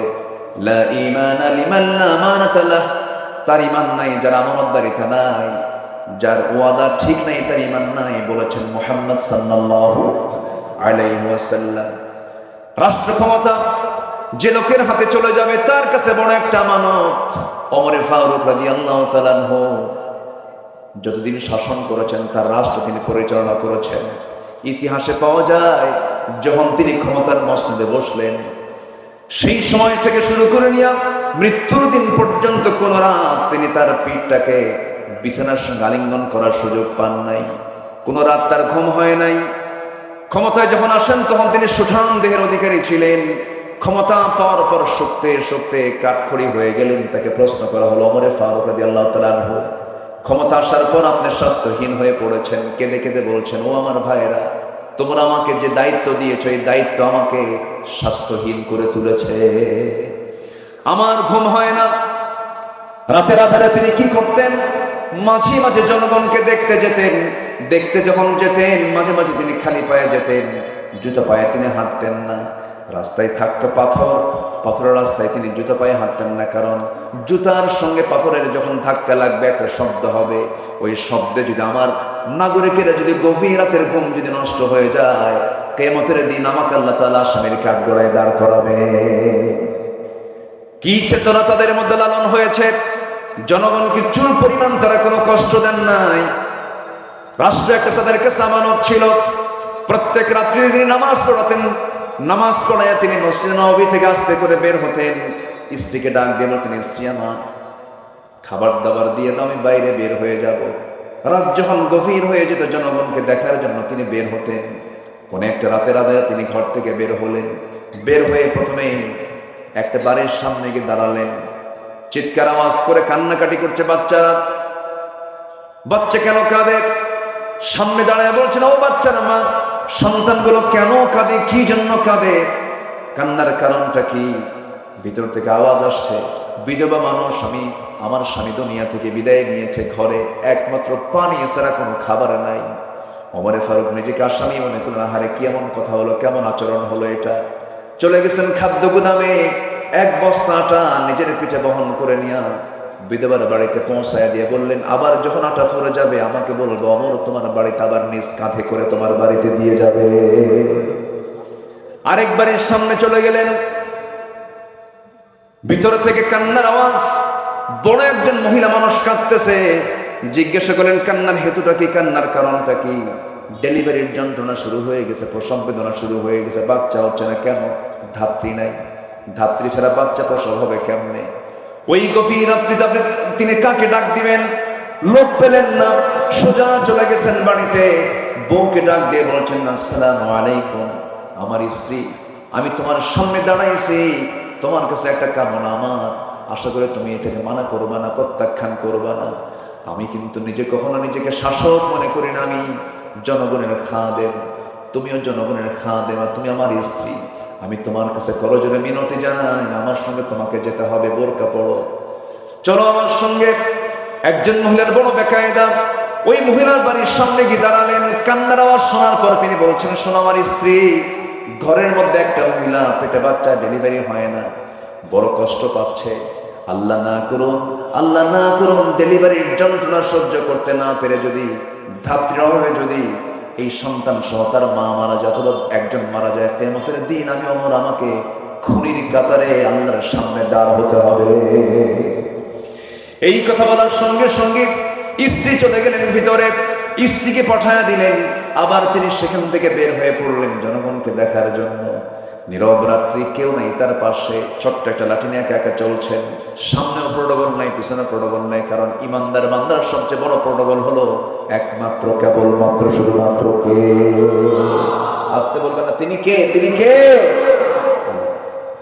সাইয়েদনা ওমর ফারুক রাদিয়াল্লাহু তাআলা আনহু একা একা হাঁটছেন, আল্লাহর কালাম তেলাওয়াত করছেন। এই পৃথিবীতে যত মজার কিছু আছে, সবচেয়ে মজার কিছু হলো, মজার বিষয় হলো কোরআন তেলাওয়াত করা। যে কোরআন তেলাওয়াতে একবার মজা পেয়েছে, পৃথিবীর কোনো সুরে সে মজা পাবে না। আমার বন্ধুগণ, চেষ্টা করবেন প্রত্যেকটা দিন শুরু করবেন, দিনটা শুরু করবেন কোরআন তেলাওয়াত দিয়া। আল্লাহর কসম করে বলে যাচ্ছে আমার ভাইরা, কোরআন সাক্ষী রেখে বলছি, যে ঘরে, যে পরিবারে, যে দেহে প্রত্যেকটা দিন কোরআন তেলাওয়াতের চর্চা হয়, আল্লাহর কসম বড় জটিল কোনো রোগ ওই বাড়িতে, ওই দেহে ঢুকতে পারে না। সাইয়েদনা ওমর ফারুক রাদিয়াল্লাহু আনহু কোরআন তেলাওয়াত করছেন আর একাকী ঘুরছেন। ঘুরতে ঘুরতে ঘুরতে ঘুরতে দেখেন ছোট্ট একটা নিঝুম পল্লীতে ছোট্ট একটা কুড়ে ঘর, খেজুর পাতার বানানো বেড়ার ঘর, উপরে সামনেটাও বেড়ার। ছোট্ট একটা ঘরের ভিতর থেকে গুনগুন গুনগুন করে কে যেন একটা গান গাচ্ছিল, বিরহের গান গাচ্ছিল, পুরুষকে পাওয়ার জন্য গান গাচ্ছিল। এমন জাতীয় গান আছে না? এমন জাতীয় গান যখন গাচ্ছিল, সাইয়েদনা ওমর ফারুক রাদিয়াল্লাহু আনহু মনে মনে চিন্তা করলেন, এমন একটা ইসলামী জনপদে ইসলামী রাষ্ট্রের ভিতরে কোন মহিলার এত বড় সাহস, এত গভীর রাত্রিতে আল্লাহর কালাম তেলাওয়াত না করে, তাহাজ্জুদ নামাজ না পড়ে গুনগুন করে বিরহের গান গায়কে? তিনি এটাকে মাইন্ডে নিলেন। দরজার কাছে গিয়ে একটা বড় আওয়াজ দিয়ে বলছেন, ভিতরে কোন মহিলা আছো, কে গান গাচ্ছ, তাড়াতাড়ি দরজা খোলো। আওয়াজ বন্ধ হয়ে গেল। মহিলা ভয় পেয়ে গেলেন, কে যেন ডাকতেছে, দরজা খুলছেন না, কেউ নাই, ঘরের মধ্যেও কেউ নাই। সাইয়েদনা ওমর ফারুক দরজায় করাঘাত করলেন, দরজা খুলতেছে না। এবার তিনি করলেন কি, পিছন দিক থেকে ইতিহাস বলছে সেই খেজুর পাতার বানানো বেড়াটা টান মারলেন, ভিতরে ঢুকলেন। সামনে প্রদীপ জ্বালানো, একজন মহিলা মাথায় কাপড় দিয়ে পর্দার নিয়ম রক্ষা করে দাঁড়ায় আছে। সাইয়েদনা ওমর ফারুক বলছেন, ও মহিলা, তুমি এমন করে গুনগুন করে গান গাও কেন? তুমি কি জানো ইসলামী জনপদ? মহিলা বলছে, আমি গুনগুন করে গান গিয়েছি, আমার একটা অপরাধ, কিন্তু আপনি আমার ঘরের মধ্যে ঢুকে একটা দুইটা নয়, তিনটা নয়, চারটা বড় অপরাধ করে ফেলেছেন। সাইয়েদনা ওমর ফারুক বললেন, কি অপরাধ করেছি বলো? নাম্বার 1 হলো ঘরের মধ্যে ঢুকবেন, অনুমতি তো আপনি পান নাই, সালামও দেন নাই। কোরআন বলছে, লা তাদখুলু বুয়ুতান গায়রা বুয়ুতিকুম হাত্তা তাস্তানিসু ওয়া তুসাল্লিমু আলা আহলিহা। কারো বাড়িতে প্রবেশ করতে যাও না, সালাম না দেওয়া পর্যন্ত, অনুমতি না পাওয়া পর্যন্ত। সালাম দিলেন না, অনুমতিও নিলেন না। আপনি ঘরের মধ্যে ঢুকলেন, বেড়াটা ছিনলেন, বান্দার সম্পদ নষ্ট হয়ে গেল। আমি একজন পরনারী, আপনি একজন পরপুরুষ, আমার পর্দার একটু হলেও খেলাফ হয়ে গেল। এই যে ভুলগুলো আপনি করলেন, আমি আপনাকে ছাড়বো না। সাইয়েদনা ওমর ফারুককে মহিলা চিনতে পারে নাই। ওমর ফারুক বলছেন, ও মহিলা, তুমি কি করবে? শুধু সূর্য উদয় হবে, সকালবেলা হয়ে যাবে, আমি ওমর ফারুকের বিচারালয়ে গিয়ে, সেই কোর্টে গিয়ে আমি আপনার বিরুদ্ধে মানহানির মামলা দেব। এই কথাটা কার সামনে বলে? কার সামনে বলতেছে? মামলা দিয়ে দেব, আমি আপনাকে ছাড়বো না। সাইয়েদনা ওমর ফারুক বলছেন, যার আদালতে মামলা দিবা সে ওমর নামটা তুমি চেনো নাকি? হ্যাঁ, খুব ভালো শাসক। এবার ওমর ফারুক বলছেন, আমার জানা মতে ওমর তো খুব একটা ভালো মানুষ না, নিজের কথা কি ভালো বলা যায় নাকি? ভালো তো বলাও যায় না। ওমর লোকটা তো তেমন একটা ভালো নয়। এই কথা শোনার সঙ্গে সঙ্গে তেলে বেগুনে খেপে ওঠে। মহিলা বলছে, দোষ আরেকটা যোগ হলো। দোষ আরেকটা কি হলো? যোগ হলো, ছাড়বো না আপনারে। সাইয়েদনা ওমর ফারুক রাদিয়াল্লাহু আনহু মাথা নিচু করলেন, চোখের পানি আটকাতে পারলেন না। চোখের পানি আটকাতে না পেরে কেঁদে কেঁদে আল্লাহকে বলছেন, আল্লাহ, এই মহিলার দোয়া তুমি আল্লাহ কবুল করে নাও, এই মহিলার সাক্ষ্যকে তুমি আল্লাহ কবুল করে নাও। আমি গুনাহগার বান্দা, কিন্তু ওই মহিলা বলে আমি ভালো বান্দা। আল্লাহ, তুমি বান্দির দোয়া তুমি আল্লাহ কবুল করো, চাওয়াটাকে তুমি আল্লাহ কবুল করে নাও। এবার ওমর ফারুক বলছেন, মহিলা শোনো, ঠিক আছে, আমি দোষ করেছি, মামলা দিবা ভালো কথা, কিন্তু তুমি গুনগুন করে গান গাও কেন? এর কারণটা কি? এত গভীর রাতে এত কিছু বোঝো, আমার এত দোষ ধরলা, কিন্তু গুনগুন করে গান গাচ্ছ কেন? কি কারণটা কি? এর হেতুটা কি? এর ব্যাখ্যাটা কি? এবার মহিলা বলছে, শোনো, আজ থেকে 4 মাস পূর্বে আমার সঙ্গে বিয়ে হয়। আমার স্বামীর সঙ্গে মাত্র 3 থেকে 4 দিন 4 রাত আমি তার সঙ্গে ছিলাম। এই সহবাসের পরে আজকে 4 মাস গত হতে চলে। 4 মাস পার হয়ে গেছে। আমার স্বামীকে এই জনপদের খলিফা ওমর ফারুক রাদিয়াল্লাহু আনহুর লোকজন এসে আমার স্বামীকে সীমান্ত প্রহরায় নিয়োগ দিয়ে তাকে নিয়ে চলে যায়। আজকে 4টা মাস গত হতে চলে, আমার স্বামীকে দেখি না, তার সঙ্গে কোনো কথাবার্তাও হয় না। এই গভীর রাত্রিতে হঠাৎ করে আমার ঘুম ভেঙে গেল, ভিতরের স্বামীর প্রেম জাগ্রত হয়ে গেল। আমার বৈধ স্বামীকে পাওয়ার জন্য আমি গভীর রাত্রিতে গুনগুন করে গান গাচ্ছিলাম। সাইয়েদনা ওমর ফারুক মনে মনে চিন্তা করছেন, আহারে, দোষ তো আরেকটা যোগ হয়ে গেছে। কি কথা কি বুঝতেছেন আপনারা? কথা বুঝতেছেন? একজন অর্ধ দুনিয়ার শাসনকর্তা জনগণের রায় নেবার জন্য কেমন করে আড়াল হয়ে জনগণের কাছ থেকে রায় নিয়ে আসতেন। ওমর ফারুক এবার বলছেন, মহিলা শোনো, তুমি কি আমাকে ছাড়বে না? কেন? আমি ছাড়বো না। একটা প্রশ্ন করি। কি প্রশ্ন? কিন্তু ওমর ফারুকের কিন্তু কোনো দোষ ছিল না, কারণ তিনি একটা দেশের রাষ্ট্রপ্রধান। তিনি যে কোনো আসামিকে ধরার জন্য ঢুকতে পারেন কিনা বলেন? ঢুকতে পারেন কিনা বলেন? ঢুকতে পারেন। তিনি প্রশাসকদের প্রশাসক। সাইয়েদনা ওমর ফারুক রাদিয়াল্লাহু তাআলা আনহু সঙ্গে সঙ্গে বলেছেন, ঠিক আছে, কিন্তু তুমি আমার বিরুদ্ধে যে মামলা দেবে, আমি তার আগে তোমাকে একটা প্রস্তাব করব। সেই প্রস্তাবটা হলো, তোমার যে কাঙ্ক্ষিত স্বামী আজকে 4 মাস যাবত তুমি তাকে দেখতে পাচ্ছ না, সেই স্বামীকে যদি আমি তোমাকে কাল সকালে সূর্য উদয়ের আগে যদি তোমার বাড়িতে যদি পৌঁছা দিতে পারি, তুমি কি আমার বিরুদ্ধে কোনো মামলা দিবা নাকি?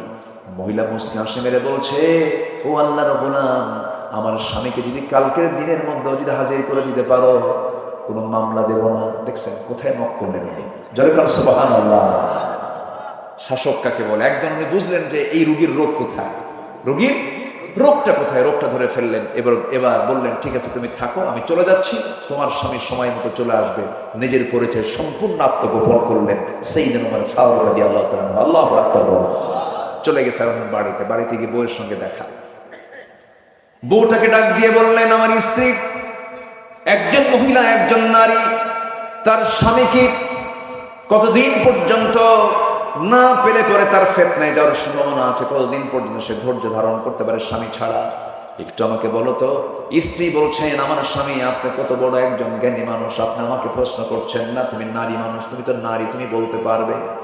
এবার তার স্ত্রী বলছেন, একজন স্বামীকে ছাড়া একজন নারী 3টা মাস, বড় জোরে 3টা মাস, 3টা ঋতুস্রাব পর্যন্ত, অল মুতাল্লাকাতু ইয়াতারাব্বাসনা বিআনফুসিহিন্না সালাসাতা কুরু, তালাকপ্রাপ্ত নারীর অপেক্ষা করতে হয় কয় মাস? বলেন কয় মাস? 3 মাস কয়েকটা দিন। বিধবা নারীর জন্য আরবাআতু আশহুরিন ওয়া আশরা, 4 মাস 10 দিন অপেক্ষা করতে হয়। তো এই কথা জানার সঙ্গে সঙ্গে 3 মাস পার হয়ে 4 মাস ক্রস হয়ে গেছে। সেনাবাহিনী প্রধানকে ডাক দিয়ে খলিফা ওমর ফারুক বললেন, শোনো ও সেনাবাহিনীর প্রধান, আজকের থেকে প্রত্যেক সৈনিকের জন্য 3 মাস পর পর সাধারণ ছুটি আমি ওমর ফারুক আমার খেলাফত থেকে, আমার রাষ্ট্র থেকে ঘোষণা করা হলো। সুবহানাল্লাহ। রাষ্ট্রটাকে তারা কত বড় আমানত মনে করেছেন। এমন একজন আমানতদার শাসক কি আমরা বাংলার জমিনে দেখতে চাই? সবাইকে দেখতে চান? আল্লাহ কবুল করুন, জোরে বলি আমিন। সম্মানিত ভাইয়েরা, গুণ দরকার হলো 15টা। চলতেছে কয় নাম্বার? বলেন কয় নাম্বার চলতেছে? আরো আছে কত? 13টা। নুরু, ওয়াজ কি শেষ না শুরু? বহু কথা এখনো পড়ে আছে। আল্লাহ কবুল করুন, জোরে বলি আমিন। খুব ভালো মানুষ আপনারা, কি সুন্দর, কেউ নড়ছেন না, বসে আছেন, কোরআনগুলো শুনছেন। আল্লাহ আমল করার তৌফিক দান করুন, জোরে বলি আমিন। নাম্বার 3 হলো ধৈর্যশীলতা। আমি কি শেষ করে দেবো নাকি? চলো, আপনি যা বলবেন তাই হয়। ওনার সিনে বড় ভাই, মাশাআল্লাহ, আলহামদুলিল্লাহ। জি, নাম্বার 3 হচ্ছে ধৈর্যশীলতা। নাম্বার 3 কি বলেন তো? ধৈর্যশীলতা, সবর। বলুন তো, এখানে যে বসে আছেন, ধৈর্যের দরকার নেই? আজ থেকে ধৈর্যের দরকার আছে না নাই? একজন লোক আপনাকে গালি দিল, জবাব আপনি দিতে নিয়ে থেমে গেলেন, কি দরকার? বলেন কি দরকার? বলেন ধৈর্য। ধৈর্য হলো যোগ্যতা, রাগ কোনো যোগ্যতা নয়। একটা জঙ্গল এমনি হয়, কোনো যত্ন লাগে না। জঙ্গল কি যত্ন করতে হয়? এমনি হয়। বাগান, বলেন বাগান কি করতে হয়? যত্ন করতে হয়, সাজাতে হয়, সেখানে পরিশ্রম করতে হয়, টাকা খরচ করতে হয়, এরপর বাগান গড়ে ওঠে। রাগ হলো জঙ্গল, ধৈর্য হলো বাগান। ধৈর্যের ফলাফল অনেক সুন্দর, অনেক সুদূর পর্যন্ত চলে যায়। ধৈর্যহীন হওয়া যাবে না। বন্ধুগণ, সংসার জীবন গড়তে হলে ধৈর্যটা আগে থাকতে হবে। ধৈর্য ছাড়া সংসারও টিকবে না। কয়েকদিন আগে আমাকে এক মহিলা ফোন দিয়ে বলে, হুজুর, আমার স্বামী সকালেও তালাক দেয়, সন্ধ্যাও তালাক দেয়, আমি কি আসি না? কি শুনতেছেন আপনারা? শুনছেন? মানে মহিলা বলতেছে, আমার স্বামী রুটিন ওয়ার্কের মতো সকালেও তালাক দেয়, বিকেলেও তালাক দেয়, আমি কি আসি না? বলে তালাক দিয়া শেষে আবার আমাদের কাছে এসে বলে, হুজুর কাম তো সারছি, 2টা মেয়ে আছে, ভুলটুল হয়ে গেছে, হুজুর রাগের মাথায় তালাক দিছে, হুজুর বউটাকে ফেরত নিয়ে আসা যাবে না? মার্ডার করে কয় ফেরত নিয়ে আসা যাবে না। এরকম বহু স্বামী স্ত্রীর পরিচয় বহন করে তারা সংসার করছে, কিন্তু রীতিমতো জেনা হচ্ছে। এমন সংসার আছে না?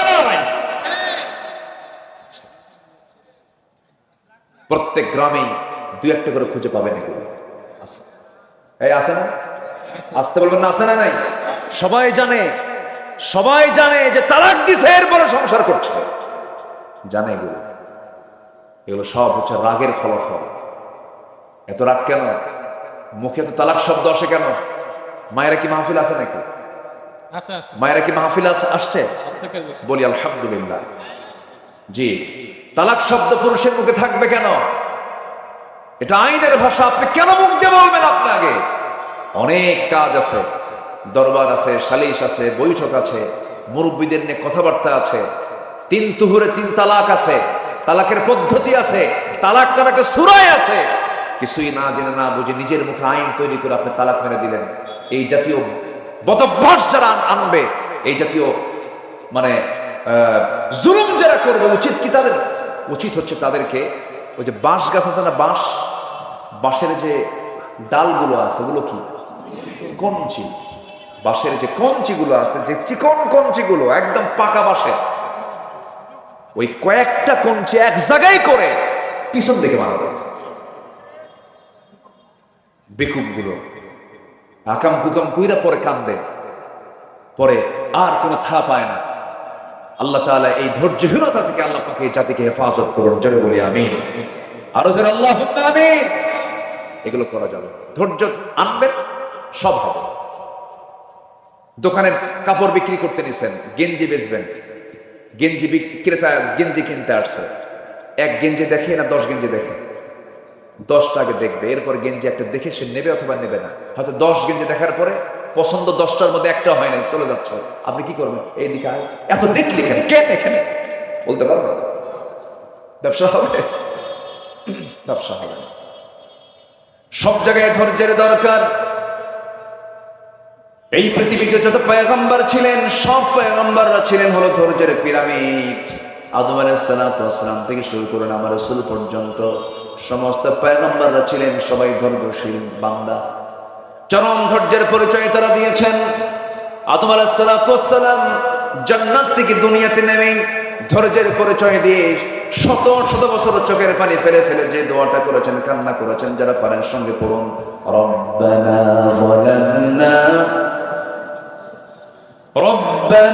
যালামনা আনফুসানা ওয়া ইল্লাম তাগফির লানা ওয়া তারহামনা লানাকুনান্না মিনাল খাসিরিন। জোরে বলুন আল্লাহু আকবার। এই দোয়াগুলো করলেন, আল্লাহর দরবারে দোয়া মঞ্জুর হয়ে গেছে। আল্লাহ পাক বিপদ থেকে তাকে হেফাজত করলেন, বিপদ থেকে তাকে উদ্ধার করলেন। এরকম করে সমস্ত পয়গম্বর বিপদে পড়েছেন, দোয়া করেছেন। তবে সকল নবী ধৈর্যশীল ছিলেন, তবে একজন নবীর রাগ সবচেয়ে বেশি ছিল। বলুন তো সেই নবীর নামটা কি? কি সুন্দর, সবার মুখস্থ, আলহামদুলিল্লাহ। খুব রাগী মানুষ ছিলেন তিনি।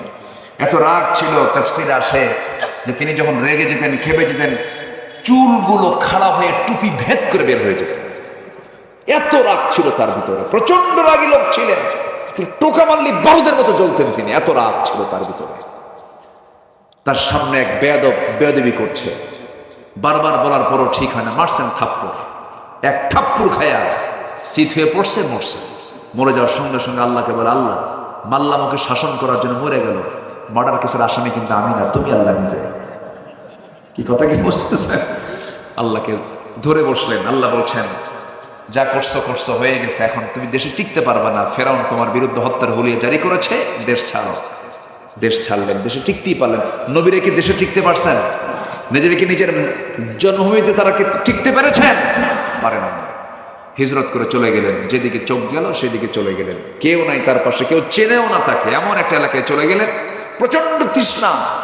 কূপের ধারে গেলেন, কূপ থেকে পানি তুললেন। কূপ থেকে পানি তুলে তৃষ্ণা নিবারণ করলেন। হঠাৎ করে দেখতে পারলেন দূর থেকে দুজন মহিলা হাতে বালতি করে চলে আসতেছে কূপের ধারের দিকে। সাইয়েদনা মূসা বলছেন, এই মহিলাগুলো কি চায়?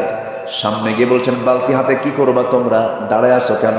কূপ থেকে পানি নেব, নিয়ে যাও। পারবো না কেন? ঢাকনা উপরে আছে, ঢাকনা টান দিতে 7-8 জন পুরুষ মানুষ লাগে, আমরা পারবো না।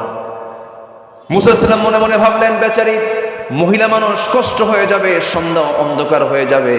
বালতি হাতের মধ্যে নিয়ে ঢাকনার কাছে গেলেন, কূপের ধারে গেলেন, বাম হাতে ধরলেন, এক হাতে ধরে এমন জোরে ফিকা মারলেন, 14 হাত দূরে গিয়ে ছিটকে পড়লো। মহিলা 2জন মনে মনে চিন্তা করছে, এটা মানুষ না অন্য কিছু।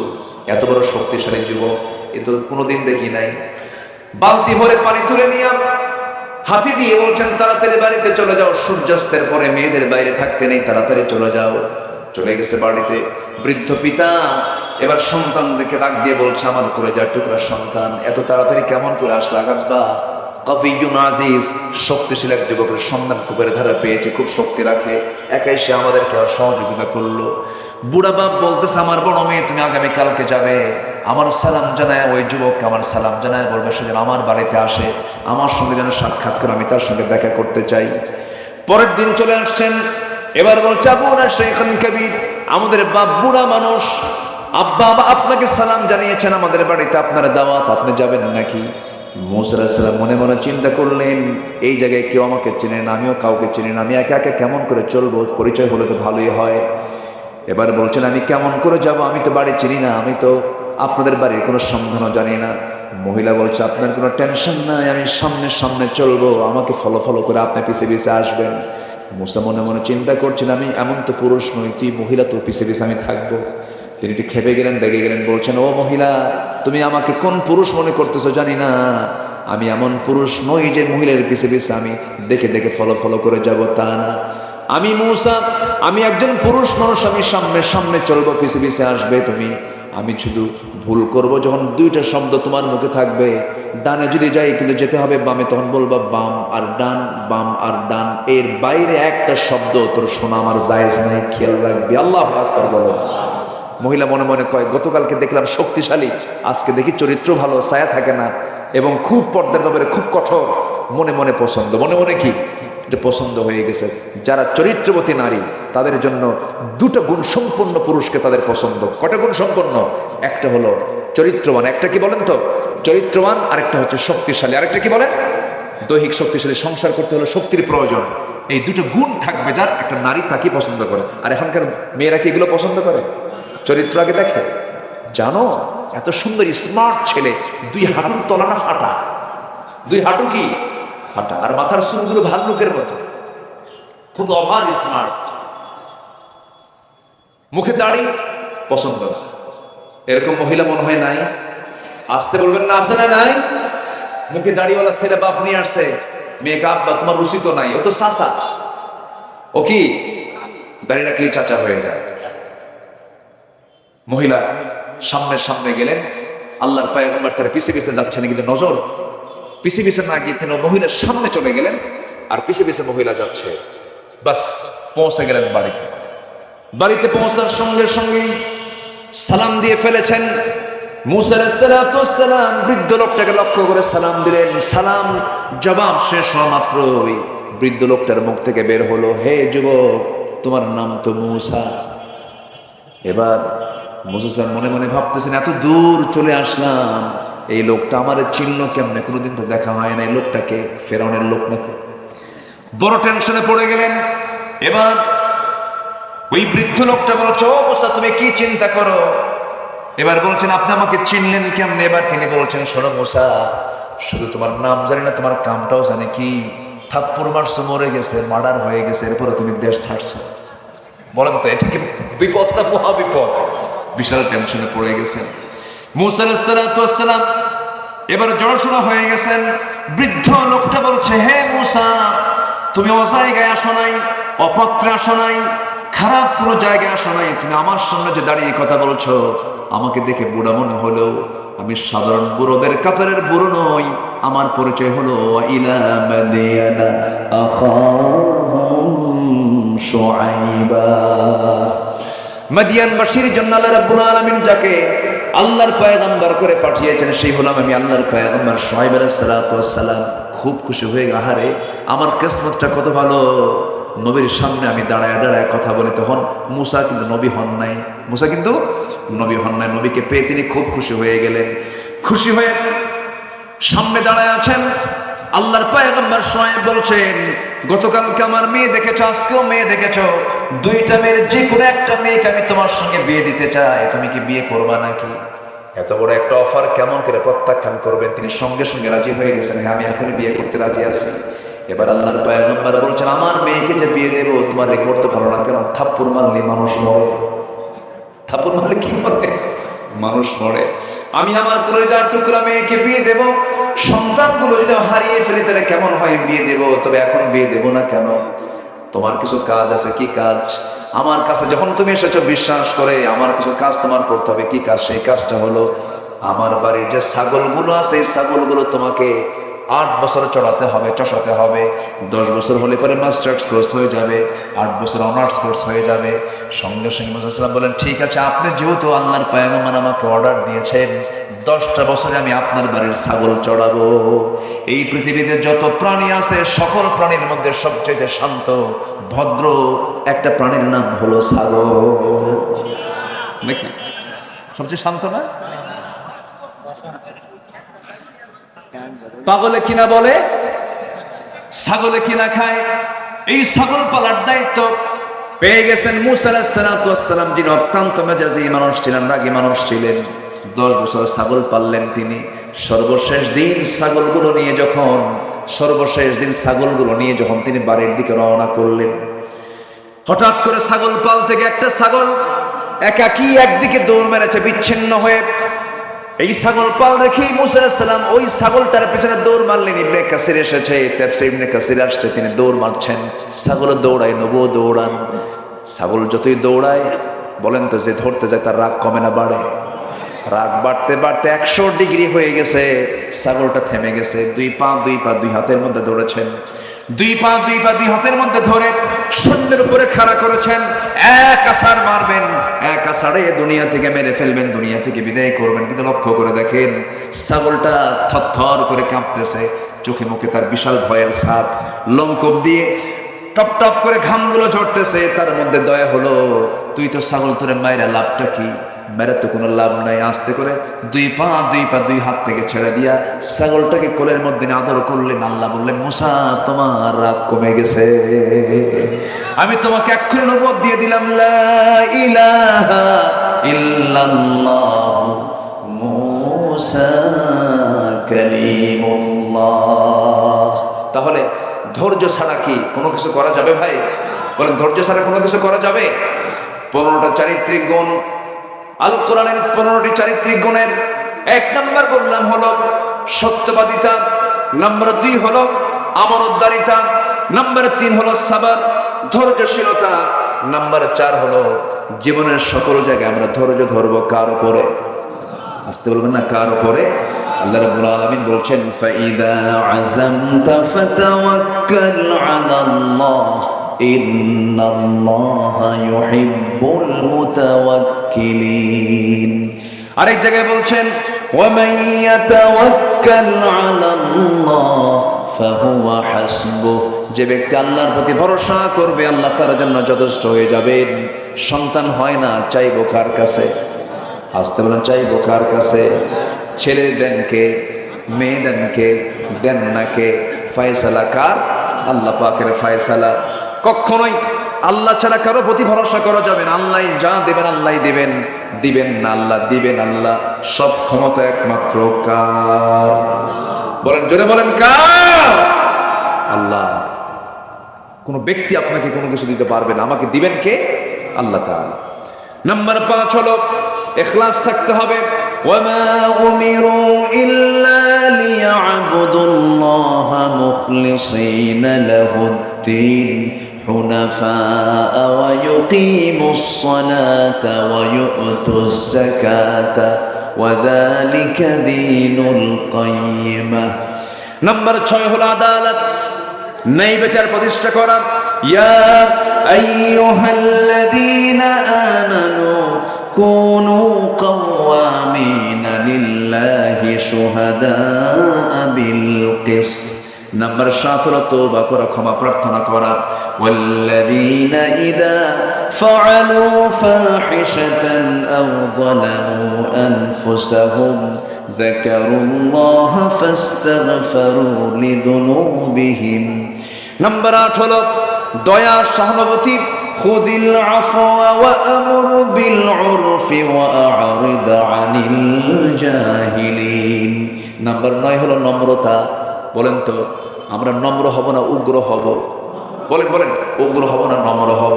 নম্র হব।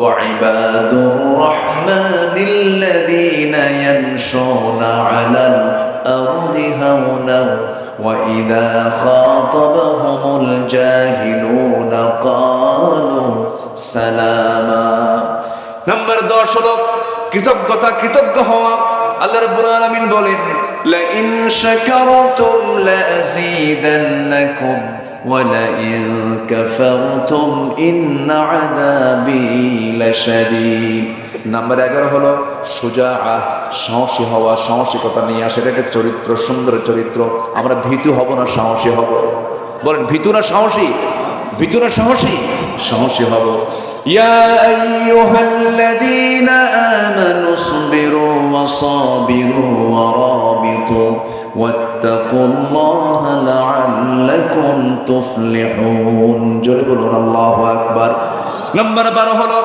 সৎ কাজের আদেশ দেবেন অসৎ কাজের বাধা দেবেন كنتم خير أمة أخرجت للناس تأمرون بالمعروف وتنهون عن المنكر نمبر 13 হলো বিশ্বাসযোগ্য হতে হবে সিকা আনতে হবে والذين هم لأماناتهم وعهدهم راعون نمبر 14 হলো ইখলাস ফিল আমাল কাজের ক্ষেত্রে নিষ্ঠা থাকতে হবে কাজের ক্ষেত্রে নিষ্ঠাবান হতে হবে নাম্বার সর্বশেষ হলো 15 নম্বর হলো সহনশীল হতে হবে আল্লাহ তাআলা হালিম আল্লাহ নিজেও সহনশীল আমরা সহনশীল হব আল্লাহ রাব্বুল আলামিন বলেন ক্রোধকে যারা সংবরণ করবে ওয়াল কাযিমিনাল গায়য ওয়াল আফিনা আনিন নাস ওয়াল্লাহু ইউহিব্বুল মুহসিনিন জোরে বলুন আল্লাহু আকবার যারা ক্রোধকে সংবরণ করবে সহনশীল যারা হবে মানুষকে যারা মাফ করা শিখবে মাফ করে দেবে আল্লাহ রাব্বুল আলামিন ওই সমস্ত মুহসিন বান্দাদের দারুণ ভালোবাসেন জোরে কোন সুবহানাল্লাহ এই 15টা গুণ আমরা অর্জন করব জোরে বলি ইনশাআল্লাহ